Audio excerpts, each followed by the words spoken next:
La palabra de Dios es poder.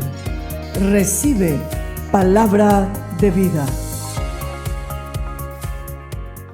Dice, hablaré cosas escondidas desde tiempos antiguos, las cuales hemos oído y entendido. O sea que ellos conocían muy bien la historia, que nuestros padres nos la contaron. No las encubriremos a sus hijos, contando a la generación venidera las alabanzas de Jehová y su potencia y las maravillas que hizo. Una cosa bien importante, hermano, y es un consejo de Dios. Nada nos edifica en más fe, nada nos levanta más que contar, hablar las alabanzas, la potencia, el poder de Dios y las maravillas de Dios. Nada a usted lo levanta más que meditar en los hechos de Dios. Usted puede meditar en los hechos que Dios ha hecho en su palabra, los relatos, pero usted puede meditar en los hechos que Dios ha hecho en su propia vida. Amén. Usted va a ver las maravillas de Dios. Usted va a ver el poder de Dios manifestado en su vida y en todo lo que la palabra de Dios nos cuenta. Que el salmista está aconsejando de recordarlas siempre. Hay que recordarlas. Y no solamente recordarlas. Usted quiere edificar a sus hijos. Cuente a sus hijos la alabanza, la potencia. Háblele del poder de Dios. Hable de las maravillas de Dios. Que sus hijos que vayan creciendo edificados en fe en el poder de Dios. Amén. La fe bíblica es una fe cimentada en los hechos de Dios. Amén. En su poder, en sus maravillas, en todo lo que Él hace, en todo lo que Él hace y Él puede hacer. Esta es la fe bíblica, es nuestra respuesta a la potencia de Dios. Amén. Edifiquémonos hablando del poder de Dios y las maravillas. Dice, Él estableció testimonio en Jacob. Está diciendo el salmista, Él estableció testimonio. Él dio testimonio. Se lo voy a demostrar ahora.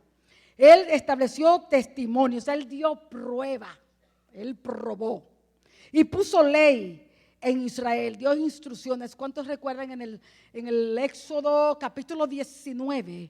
Comienza diciendo, y al tercer mes, cuando los hijos de Israel llegaron al Sinaí, el mismo día, dice, Moisés subió a Dios y Dios llamó a Moisés desde el monte y le dijo, escuche bien, le dijo, así dirás a la casa de Israel y anunciarás a los hijos de Jacob. Mire lo que iba a anunciar. Vosotros visteis cómo os tomé sobre alas de águilas, ¿no? En tierra de Egipto. Ahora pues, fíjese, esta parte de aquí. Vosotros visteis cómo os tomé de tierra de Egipto sobre alas de águila. Le está hablando aquí, él dice, así dirás a la casa de Jacob. Este es el testimonio que está dando a Jacob. Ustedes vieron todo lo que yo hice, cómo los tomé sobre alas de águila en tierra de Egipto. Y después dice, anunciarás a la casa de Israel. Dice, y puso ley en Israel. Cuando dice, ahora pues, si diereis oído a mi voz y guardaré mi pacto, vosotros seréis mi especial tesoro, porque mía es toda la tierra y me seréis un reino de sacerdotes y gente santa. Dice, Él estableció testimonio en Jacob. Él le demostró y Él va a enumerar varios de los portentos y maravillas de Dios. Es bueno que recordemos los hechos de Dios. Y puso ley, la cual mandó a nuestros padres, se lo dio a ellos, que las notificasen a sus hijos, como hemos sido enseñados por el Espíritu Santo, como hemos sido enseñados a través de las Escrituras. Eso debemos nosotros enseñar a nuestros hijos. Amén. Para que lo sepan la generación venidera y los hijos que nacerán, sus nietos, sus bisnietos, va pasando de generación en generación el testimonio de Dios en nuestras vidas. ¿Quiénes tienen testimonio de Dios en su vida? Usted tiene algo, usted tiene un testimonio de Dios que contar. Tendríamos tantas cosas que hablar y que decir de Dios. Amén. Y nos edificaríamos uno con otro. Amén. Y usaríamos el tiempo sabiamente, porque a la medida que damos testimonio de los hechos de Dios, aún sin darnos cuenta, comenzamos a acrecentar en fe.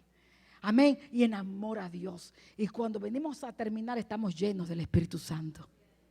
Amén. Pruébelo. Atrévese a probar. Atrévese, gustad y ved si es bueno Jehová o no. Para que lo sepan y los que se levantarán lo cuenten a sus hijos, a fin, mire el propósito, a fin de que pongan en Dios su confianza. La palabra de Dios es preciosa, hermosa. Es hermosa, hace sabio al sencillo.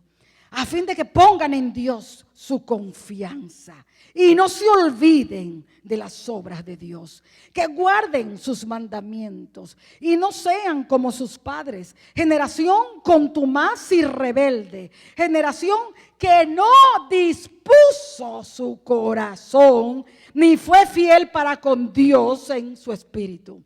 Cuando no disponemos el corazón para obedecer a Dios, escuche bien, cuando no lo disponemos, dice la palabra de Dios que terminamos siendo rebeldes.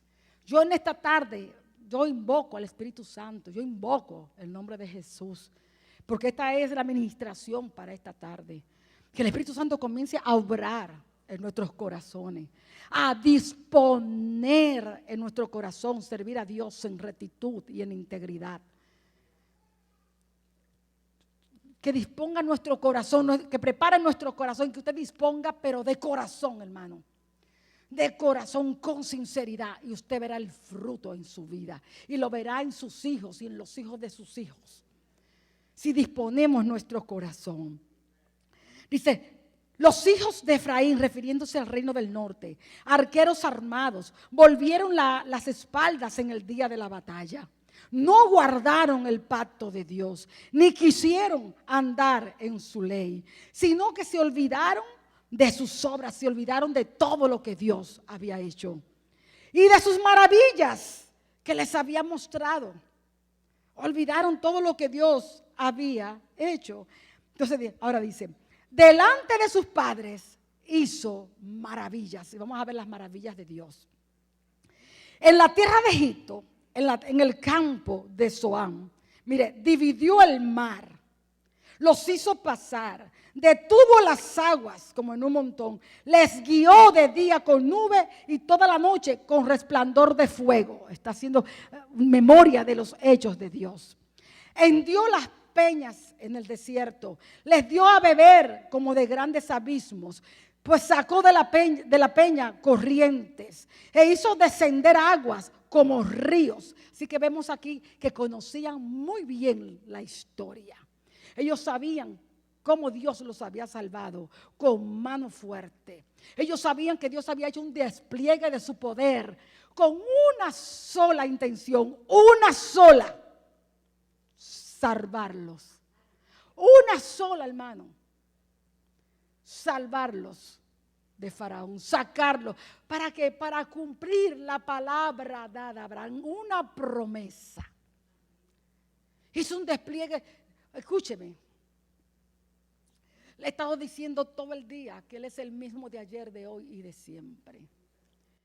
Que Él hoy está dispuesto a hacer un despliegue de su poder para sacarte de tu angustia, para salvarte de la prueba, para levantarte, para fortalecerte, para perdonarte. Hace un despliegue de su poder para hacer cualquier cosa por su pueblo. Yo pregunto, ¿y por nosotros qué ha hecho el Señor para salvarnos?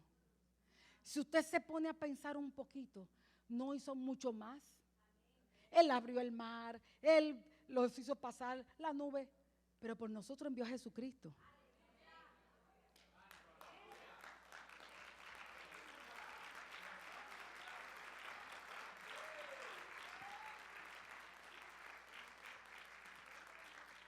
Para salvarnos a nosotros. Al pueblo lo salvó, lo libró de Faraón y de Egipto y lo sacó de esclavitud. Pero a nosotros nos libró del diablo, del poder del pecado, del poder de la muerte, de la esclavitud del pecado. Nos sacó, nos liberó del reino de las tinieblas y nos trajo a su Hijo de luz. Y para hacer esto, Él no abrió el mar, Él hizo algo más grande que abrir el mar. Él no anduvo como una columna de fuego de noche. Él hizo algo mucho más poderoso que andar como una columna de fuego de noche. No, Él no envió una nube. Él hizo algo mucho más grande que ir como una columna de nube de día para dar sombra.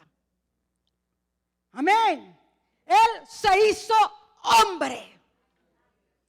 Tomó forma en semejanza de pecado, forma de pecado como hombre, forma de siervo. Amén. Y cargó con todos nuestros pecados.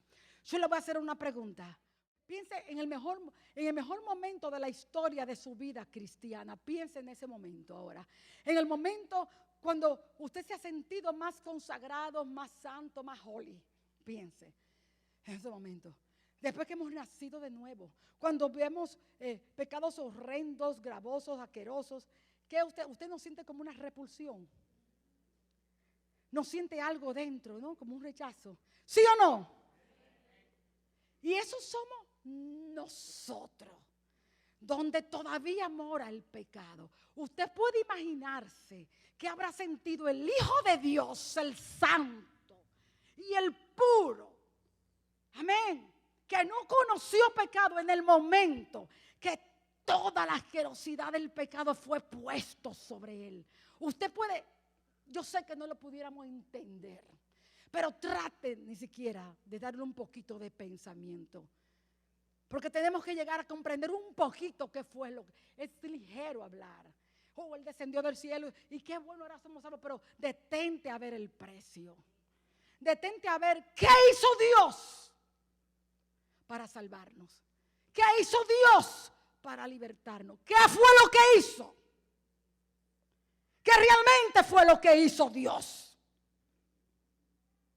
Nos admiramos de las proezas de Dios cuando leemos la historia del Éxodo y nos maravillamos. Yo quiero decirte que mucho más grande maravilla hizo Dios para liberarte a ti y liberarme a mí. Mucho más grande y poderoso ha sido el hecho de Dios. Por eso mismo, a mayor bendición, mayor responsabilidad. Dios no dará por inocente al culpable. Es cosa seria. Es por gracia, porque Él lo hizo, porque quiso hacerlo. Y aún en ello conlleva su mérito, porque Él quiso, porque no merecíamos, pero Él quiso. Con eso nada más, hermano, es para que anduviéramos doblados delante de Él. La palabra de Dios es viva y eficaz. Esto es palabra de vida.